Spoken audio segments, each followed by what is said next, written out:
Hey y'all, my name is Tamara, and I just want to say hi to all the new subscribers, all the people who've been rocking with me since prereqs, the ones who just started, who were accepted into the spring 2022. I'm so grateful that you're a part of this family, and I'm excited to bring you this video because I wish I would have had somebody to help ease my expectations and some of my anxiety when it came to clinical. A little about me before I start for those who haven't heard. Again, you heard my name is Tamara. I am a single mom to the most beautiful, almost 9-month-old. I work full-time and I'm a full-time student at Miami-Dade College in the nursing program, and I am 2 finals away from finishing the first semester. Let's get on with it. Before I get on with it though, I just wanted to pop in this picture of me and my clinical crew. We had an awesome time. The people you see in the all green scrubs, they went to surgery that day. That's why they look different from us. But last day of clinical, such a good experience. Oh. What are clinicals like? Well, prepping for clinicals starts the night before. You're gonna want to have a bag with just the essentials. Technically, you don't even need a bag. The 4 weeks that I went to the hospital, I only carried a bag the last day because I had thank you cards that I wanted to bring with me to the nurses, and I didn't want to carry it in my hands, and some other things that I just didn't want to carry in my hands. But my pockets were full of all of my clinical essentials. You're going to need your white scrub top with your green pants, white shoes. Make sure you have your badge, the one for the school, and if the hospital requires that one too. They make you buy the name tag. I don't know why, because I was never required to wear it. Then you're going to, I recommend that you have compression socks and inserts for your shoes. It's gonna make the process of standing for so long tolerable.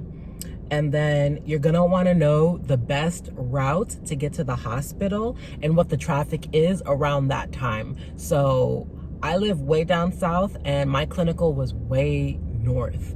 So I knew that I wanted to plan a half-hour commute, and I had to be there at 6:45. I planned a half-hour commute, so that means I was planning to leave at 6:15.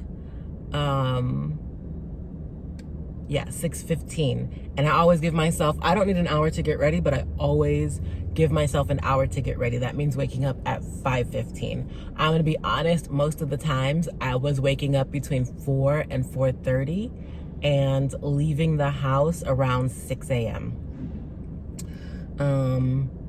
Know what the parking situation is like at the hospital. If it's free, do you have to pay for it? Is it the garage? Is it an open parking lot? You're gonna wanna know so that you don't waste time looking for parking. So definitely the first day of clinicals that you actually go to the hospital, arrive 15 to 20 to 30 minutes earlier than what your professor tells you to, so you can figure out what is the best parking situation. Okay, now, the morning of, you want to plan to arrive 30 minutes earlier than what your professor said. Why? Because, hello, Miami traffic is ridiculous. And it doesn't matter how early it is, somebody figures out a way to ruin it. I wake up at 4:30 a.m. for a 7 a.m. clinical that is 30 minutes away from my home without traffic. So 4:30 a.m. is really drastic for a 7 a.m. clinical, but again, I don't trust Miami traffic. I don't trust Miami parking. And I don't intend to be late for clinical. It's too important. Try to eat a balanced breakfast. I always try to include protein, healthy fat, carb, and veggie and fruit on my plate for breakfast. And when I did that, I was satiated all the way to lunch. And the 2 days that I didn't do it, I was starving, and it kind of made clinical kind of miserable up until lunchtime. So get breakfast and do whatever it takes. Pack a lunch and bring a money or a credit card for the vending machines. For 2 out of the 4 times I went to clinical, I brought lunch, and I was so grateful because lunch at the hospital is a little expensive. It's the same price as getting fast food. And sometimes if the hospital is smaller, there's not a great selection. And then all the machines at the hospital I went to accepted Apple Pay, so I just used my phone to buy from the vending machines. I would buy snacks and water. Okay, during clinical, so important, pay attention. You want to get the most out of your clinical. Volunteer for everything. Volunteer for the making the beds. Volunteer for emptying the collection of the pee. Volunteer for wiping the poopy butt. Volunteer, volunteer, volunteer. It makes you look good in the eyes of the nurses and the nurse leaders. It makes you look good in the eyes of your professor, and you learn so much from doing that work. Don't complain about it. Your feet are gonna hurt, your back might hurt, it might stink in the room. It could be work that you feel is not your job.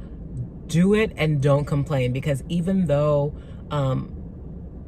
most of the time you may be delegating this work to a PCT or a CNA, it is in your job description, and ultimately you are responsible for that care. So just learn it and get it over with, because when you move on to second semester, if you haven't mastered that, you're gonna struggle.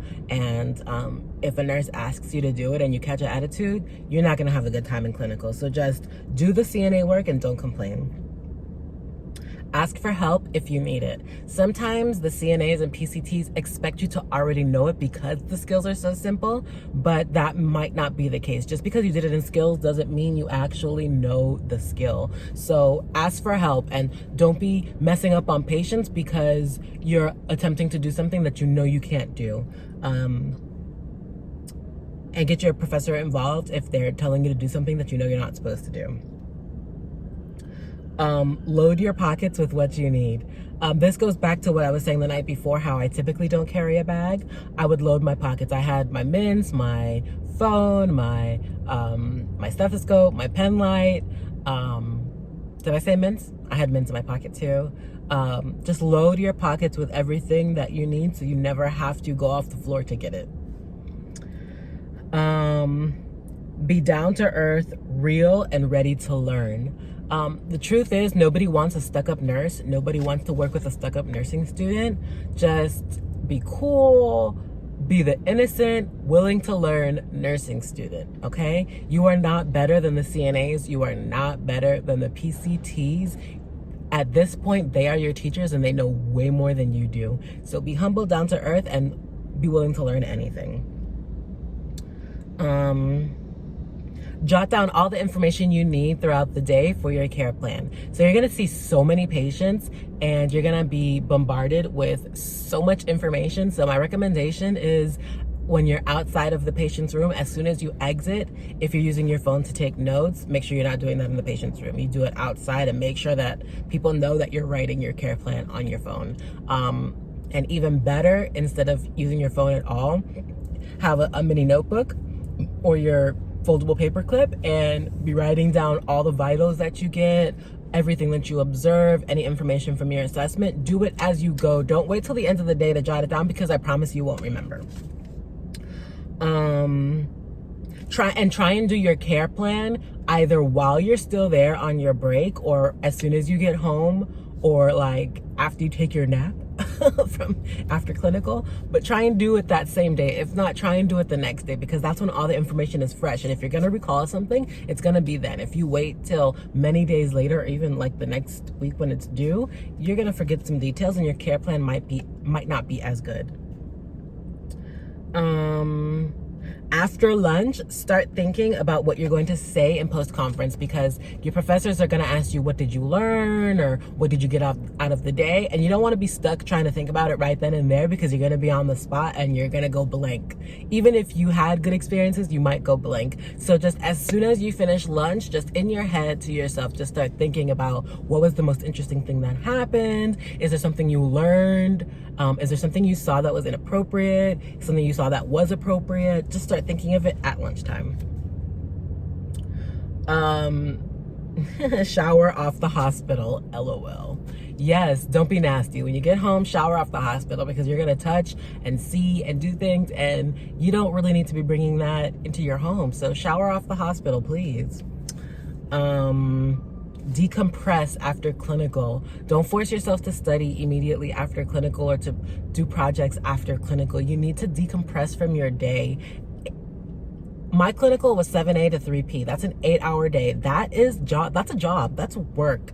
So after your day, decompress, relax, do something relaxing. And if you absolutely have to do some type of work or studying, just at least give yourself shower time and like an hour or two to relax and do nothing so that you can like recover from your day. And then, oh, I already said it. That was the last thing I was going to say is finish your care plan ASAP. You really need to do it as soon as possible because the details slip you just like that. You know, you see like probably like 8 patients in one day. Or that's a lot. Usually it's like 5. You see like 5 patients in one day, depending on who you're following. If you're following the nurse, you're gonna see about 5. And if you're following the PCT, you can see like 8, 10, 12 patients. So it's impossible to remember everything. So make sure when you're doing the first round of assessments with the PCT or the nurse, that at the end of it, you choose which one you want to do the assessment on. And you make sure every time you go to that room, you collect information, right? And then just do everything you can to focus your energy and time on that patient, even when you're with somebody else. Like, just focus and remember the details so that your care plan can be really thorough and so that you can learn from it. Okay, that's all I have for you. This is what clinical is like. I literally yesterday just had my last clinical. I got to follow the nurse. It was amazing. I learned so much about medication administration. I learned about how to like plan your day. There is like so much charting involved in nursing, and it is a good chunk of your day. Like, and the time passes by so quickly.